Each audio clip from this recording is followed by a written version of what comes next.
Have you ever stared at a really slick, modern web app and just wondered, how in the world does that actually work? Well, today, we're going to pull back that curtain. We're going to demystify React, breaking down its core ideas into simple, memorable pieces. You'll see exactly how a project goes from just an empty folder to a fully interactive UI. Let's dive in.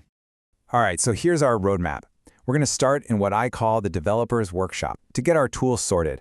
Then we'll uncover React's secret blueprint, the thing that makes it so fast. After that, we'll get our hands dirty building with JSX and some reusable components. And finally, we'll make it all come alive with state and interactivity. It's the whole journey, from foundation to functionality. Okay, first things first. Before you can build anything great, you have to set up your workshop. And for a React developer, that means getting comfortable with three absolutely essential tools: Node.js, NPM, and a modern bundler like Vite. So our journey really begins with this one fundamental question.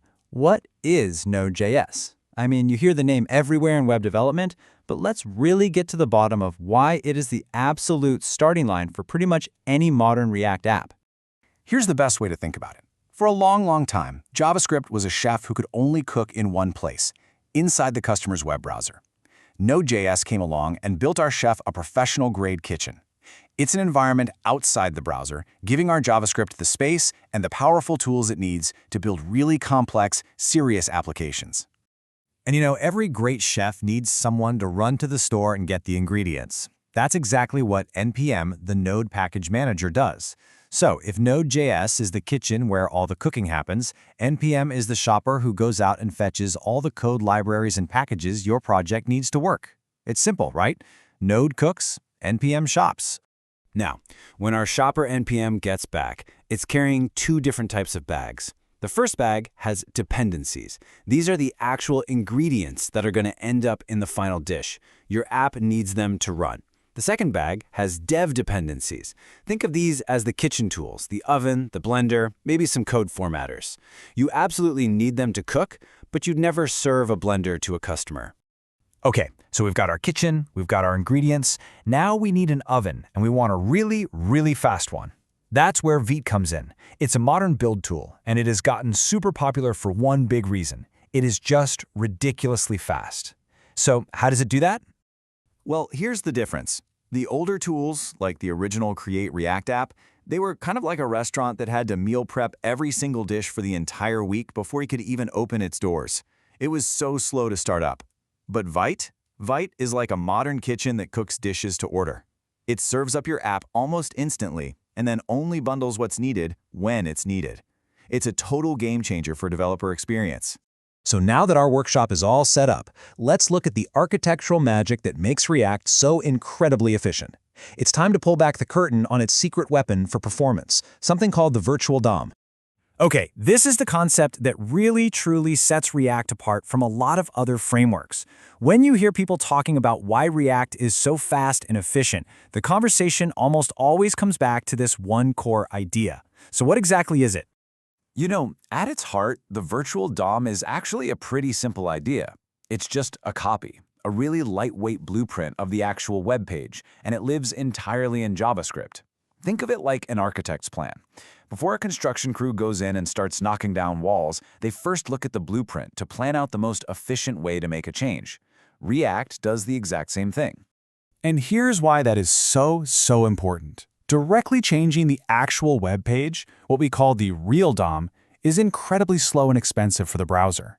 It's like demolishing an entire wall just to change a single light switch. So instead, React makes a change on its virtual blueprint, compares the new version to the old one, and finds the single smallest difference. This process is called diffing. Then, it tells the browser to update only that one tiny spot. It's the difference between precision surgery and a full-body operation. All right, we understand the workshop, we understand the secret blueprint. Now, how do we actually, write the instructions for our UI? We do it with this really cool special syntax that mixes the familiar structure of HTML with all the power of JavaScript. Welcome to JSX.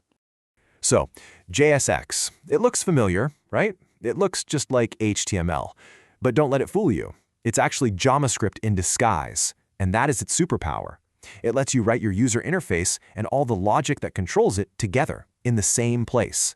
Now there's one catch. Browsers have no idea how to read JSX, so our build tools, like Vite, have to first compile it into plain old JavaScript that the browser can understand. As you start writing JSX, there are just a few key rules to keep in your back pocket. First, anytime you want to drop some JavaScript into your markup, you just wrap it in curly braces. Second, for CSS classes, you have to use class name instead of class, and that's because class is already a reserved word in JavaScript. Third, every component has to return one single parent element. And finally, comments have their own kind of funky syntax. Nail these four and you're good to go. Okay, here's a big one. This is a classic trip-up for beginners. You can't just stick a normal if-else block right in the middle of your JSX. Why? Well, it's because JSX only allows for expressions, things that immediately return a value, not statements like an if-else block. So, how do we get around that? Well, we use patterns that are expressions. For a simple if this then that, the ternary operator is going to be your best friend. It's just condition, question, show this, otherwise show that. And for the case where you want to show something only if a condition is true, the logical AND operator is perfect. Condition and show this. Honestly, these two patterns will cover about 95% of all your conditional rendering needs. We've got our tools, our blueprint, our syntax. Now it's finally time to create the actual building blocks of our application. And in the world of React, we call these components. Just think of them as reusable Lego bricks that you'll use to construct your entire user interface.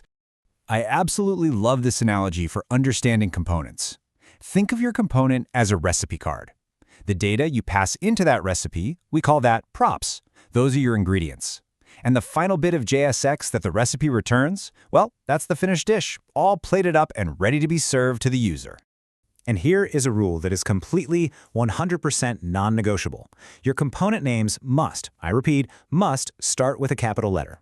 This isn't just a stylistic choice. It's literally how React tells the difference between your custom components, like a user profile, and a standard HTML tag like a div. So, we mentioned props. Let's define that a little more clearly. Props are simply how a parent component talks to its child. It's a one-way street. Data flows down from the parent to the child. And the most important rule of all is that props are read-only. A component can never ever change the props it receives from its parent. Our components are pretty cool so far, but right now they're static. They can't remember anything or react when the user clicks a button. To bring them to life, we need to introduce the final core concept of React, and it's a big one: state. This is what gives our application a memory. So if props are data that are passed in from the outside, state is a component's own internal memory. And this whiteboard analogy is just perfect. Imagine every component has its own private whiteboard. It can write things down, it can erase things, and the magic of React is that it's always watching that whiteboard. The instant you change something on it, React automatically redraws that part of the screen to match what's on the board. This is the engine of all interactivity in React. Wow. Okay, we've covered a lot. We've gone from the workshop to the blueprint, to the syntax, to the building blocks. So if you only remember one thing from all of this, what should it be? I think it's this. Stop thinking about your application as a series of static pages. Instead, think of it as a collection of independent, stateful little machines, components, each one ready to react to change at a moment's notice.